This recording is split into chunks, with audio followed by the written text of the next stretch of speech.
Only 3% of corn in Indiana has been planted thanks to cool, wet weather. And News 18's Holly Campbell explains experts say a later than normal start to the planting season may not impact yields in the fall. Normally, A.J. Boer would be out in the fields planting corn this time of year.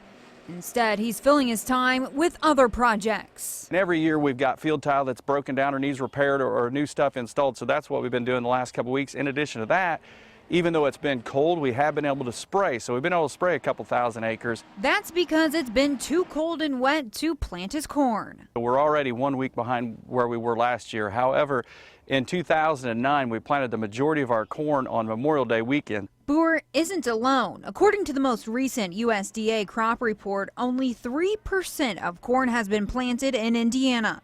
The 5-year average for this time of year is about 26% of corn planted. Going back the last 30 years, we've only seen 6 years when we've had this little corn planted at this date. Purdue ag economist Chris Hurt says a later start to planting doesn't necessarily mean yields will be impacted this fall. If we can get the corn planted by May 10th to May 15th, it's really up to the summer weather, and statistically we just don't find a strong relationship between that planting date as long as we're planted by about May 10th to the 15th and state yield. But it may hurt the wallets of the producers. Boer says with so much money invested in farming, losing some of his crops could mean the loss of thousands of dollars. If you lose 2 or 3 bushels per acre by planting a week later than you should have, those 2 or 3 bushels per acre can add up to tens of thousands of dollars really quick. But until he can get his seeds in the ground, Boer will keep watching the weather, hoping to see a dry, warm forecast. We deal with Mother Nature every day,